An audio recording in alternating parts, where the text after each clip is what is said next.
Are you like me and don't have a very strong pull-out game? Well, you probably are if you're watching this. No, I'm just kidding. Hey, for real, my name is John Thetford, and I do have a handful of kids for real, and we add in the I don't know character, whoever that punk is, too. We need to take care of him. But at any rate, today's project of Will It Engrave, I'm working on something specific to all my kids. Let's jump into it real quick.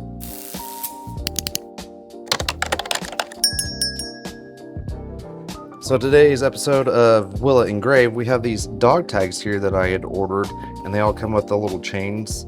And then I also had ordered this Happy Everyday, I guess, loofah set or whatever, because apparently none of the kids can keep track of their own loofahs and know whose is whose in the shower. So this is just an experiment, see how it holds up against water, and then also get them some new loofahs. So let me show you the design real quick, and we'll hop into how we're going to set up our file/template here. So here is the design that we're rolling with. I've already laid out our template, as you can see here, measured out where our actual holes are and the distance from the top of the dog tag to the top of the hole. And then here are the settings that I'm using that I've already plugged in. So we'll see how well that does with these. You know, everything that's powder coated is always a little bit different.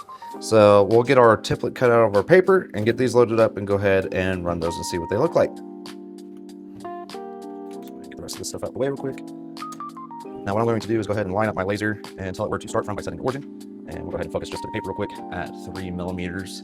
And the settings that I have to go ahead and cut this out are, let's see here, 100 at 14, or not really cut it out, but at least trace it. And we'll go ahead and run that real quick.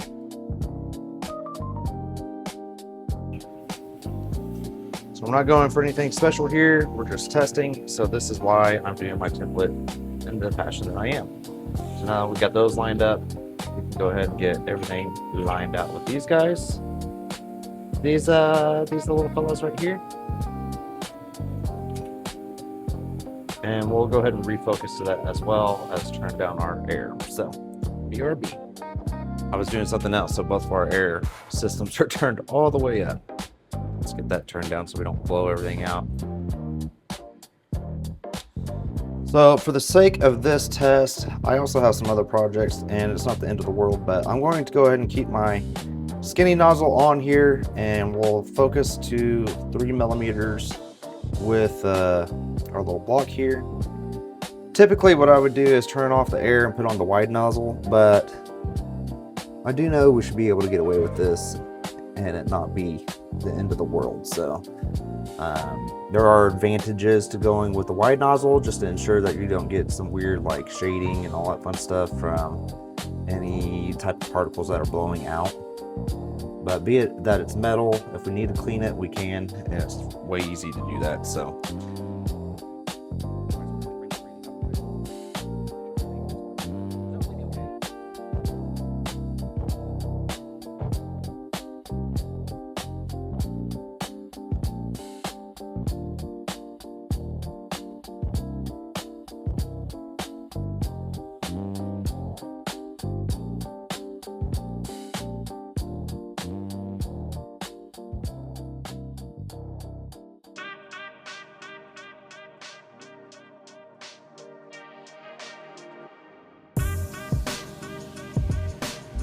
now we're here to go ahead and attach these to some loofahs, and I will have one extra left that I will be giving to my wife, who obviously knows her name and which one is hers, so we won't worry about branding hers unless she says, hey, I want one. But this little pet came off of the old Amazons. We're going to use some wire cutters as well as these, what do you call them, dog tags and the whole thing. So if I can remember, I will attach the links to all this stuff.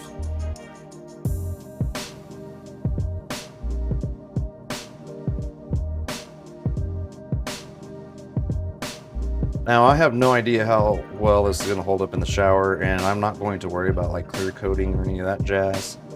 But what I will do is check in on them in a couple weeks, make sure we're not getting any rust or anything like that going on.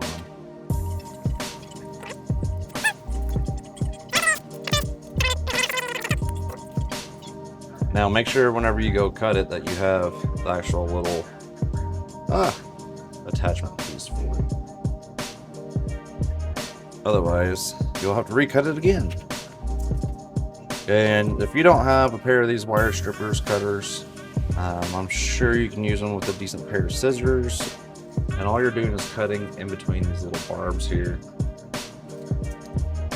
You can also probably use a pair of dikes or do the old manual bend it until it breaks type of test. See if that'll work for you.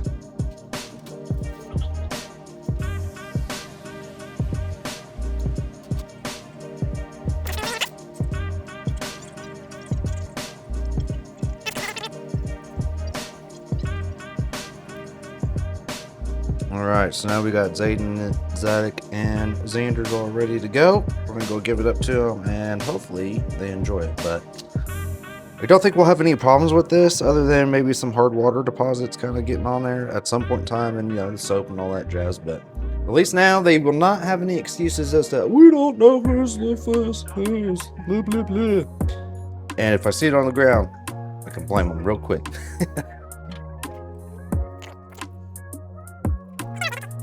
So to answer the question of will it engrave, the answer is indeed yes, and they engrave very well. So what I had done too, you may have seen in another video, I've already kind of tested some of it, and we're doing some video work / testing of putting images on them.